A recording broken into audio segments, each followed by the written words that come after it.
This is 21 Glen Eagle Crescent. It's the house that the Veal family bought in 1963. While the home was being built, Alan and his wife, Marilyn, were invited to a meeting to consider the formation of a new local church in the Don Valley Village area. Soon there was a group of 9 families who began to get together in various homes.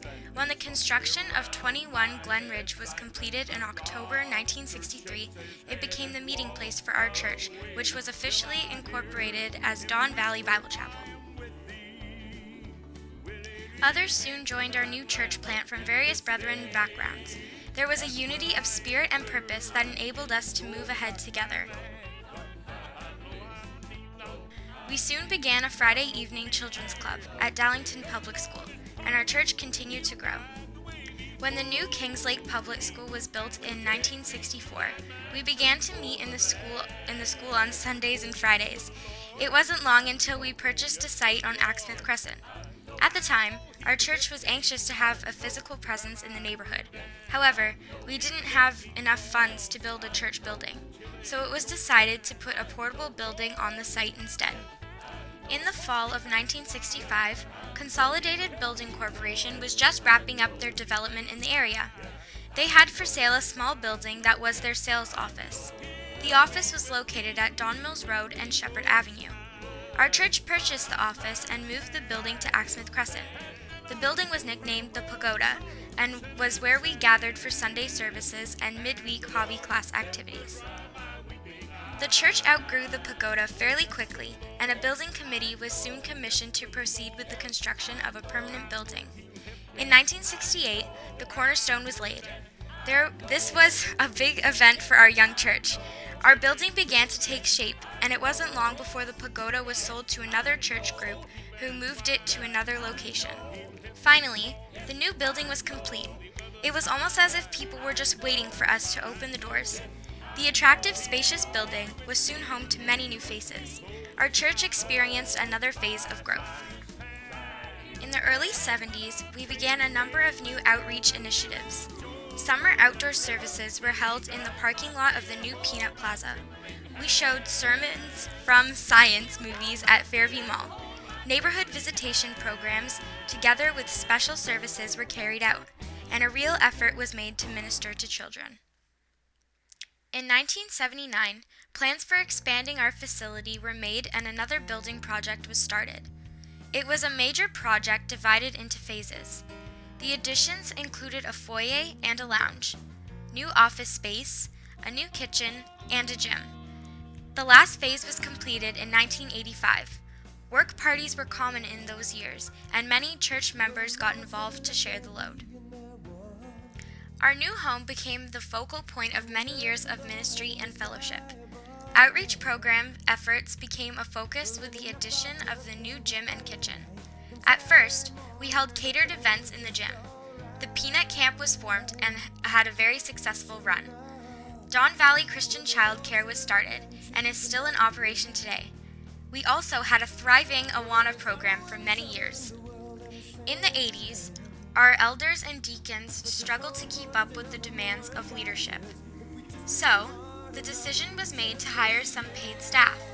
The first staff member in 1982 was Bob McDonald, program coordinator. A few years later, John Mackey became our first full-time pastor. When John Mackey assumed the role of pastor, a church secretary position was created for office administration. Lois Radford, Gladys Alexander, Helen Gabriels, and now Marika Dyke all served in this capacity. As youth and children's programs grew, it wasn't long before we chose to hire our first youth pastor, Rocky Dundas. The 90s were years of transition for Don Valley. Our community had radically changed over the years to become much more ethnically diverse. Our church went through a refocusing process. This was the beginning of a number of changes to our programming and style. In 1998, the decision was made to bring Dave and Ann Sparrow with Keith, Mark, Sean, and Stephen to Don Valley from South Africa. It was December 29, 1998, when the Sparrow family landed in Toronto. This happened to be the same week that Toronto's mayor called in the army to help dig the city out of a major snowstorm. What a contrast from South Africa. It wasn't long before Don Valley's programs and activities were in high gear again with church-wide campaigns and more. Sometime after, the church brought Joe Boyachek on staff to build up the youth ministry. He succeeded a number of youth pastors, including John Matthews and Joel Main. The youth ministry grew quickly into a thriving outreach. There were area Bible studies, youth retreats, the Great Pumpkin Hunt, and more. As music became a big part of the youth ministry, the Unhinged Band was formed under the leadership of Keith Sparrow.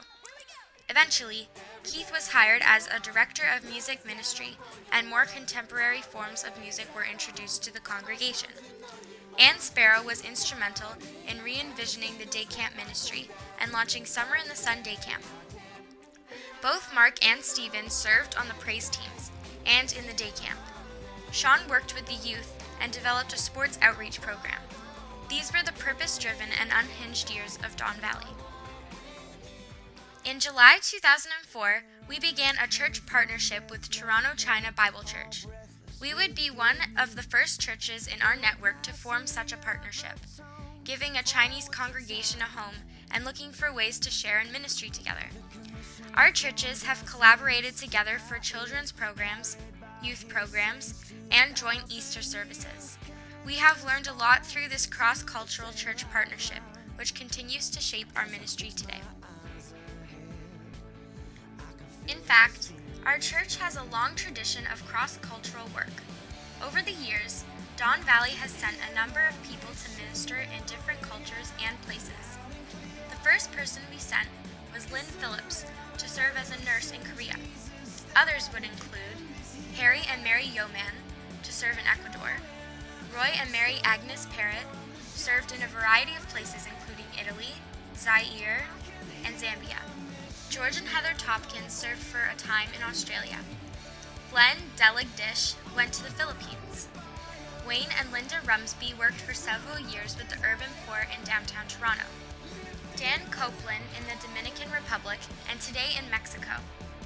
Dave and Judy Wassel in France. And James and Jean Gillette, who work with Ireland Outreach Ministries. Our new partnership with the Chinese church began to open our eyes to the emerging foreign mission field right here in our city. As our community continued to become more ethnically diverse, we saw the need to help new immigrants transition to life in Canada. So, we started an ESL program, which is one of our growing programs today. Joe Boyachek resigned in 2004, and the church called Matt and Sue Craig to join the staff to work with children and youth. This would be the first of many leadership transitions at Don Valley. In a span of just 3 years, Alan Veal, a number of our elders, and the Sparrow family would all be called out of Don Valley to other ministries. During this time, Matt and Sue's roles were redirected to outreach and family ministries. A greater emphasis was placed on reaching out to the families who lived near the church building. Karen Yankee was brought on staff to develop a mom's ministry, and we soon integrated our midweek Super Kids program with the junior high and Super Moms program. Pastor Dave would officially resign in 2007. It was just a few months later that our whole church was rocked by a family tragedy. On the evening of October 18, 2007, 8-year-old Megan was dead and her father in police custody.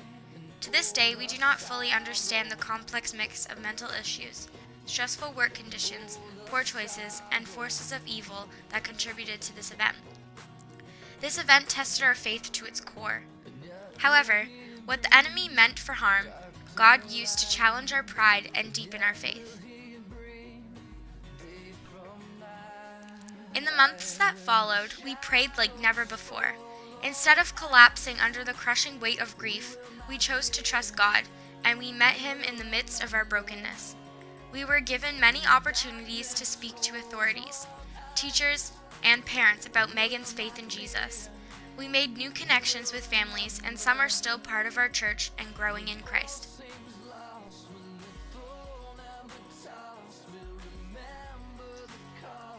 For almost 2 years after this tragedy, we were without a full-time pastor.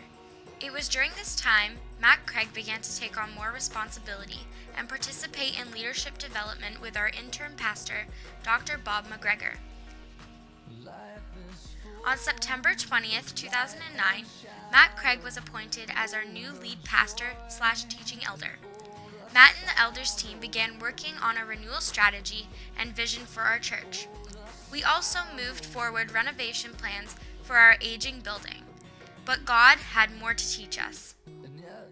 On Sunday, December 11th, 2011, around 9:30 p.m., members of the Toronto China Bible Church had just finished an evening program when the fire alarm went off. Everyone exited the building safely. Fortunately, the fire department arrived quickly and extinguished a fire that had started in an old kitchen in the church basement. However, there was extensive smoke and water damage throughout the building. Our church programs and our child care center were officially homeless. Not only were we out on the street, but our partner church TCBC and a Korean church that rented our building were also looking for new homes. Over the next few days, several of our daycare staff were involved in salvaging and itemizing our child care center equipment.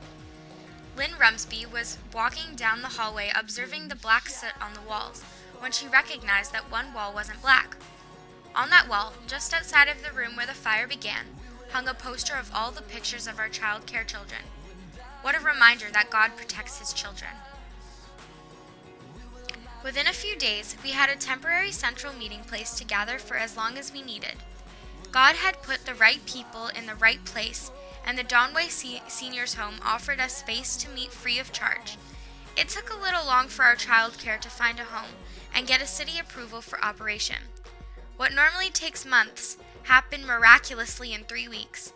Grace Point Baptist Church rented space to us, and our daycare was able to continue operation. On March 11th, 2012, 3 months after the fire, we returned to 25 Axmouth Crescent. There was still much work to be done on the building, so we were literally meeting in a construction zone. On September 30th, we held a joint service with TCBC welcoming their return to our building to continue their partnership with us. This was truly God's doing after so many delays and many months of meeting elsewhere. It was not until October 23rd that our child care returned, but at last we were home again. In the end, God provided all the funds necessary to completely rework the entire building. As construction deadlines were extended, we had to cancel or change plans frequently. We learned to let go of our plans. God was teaching us to rely on Him and His ways. You see, this isn't just our story. It's God's story. He's the one who's working in us and through us to accomplish His plans and purposes. That's why today, we are working at being a multi-ethnic community church that is intentionally facilitating a movement of gospel communities in our city. You could say we're starting to move back into the neighborhood. Much like the ancient church in Ephesus, we are seeking to be a strategic hub for mission in the city where God has planted us.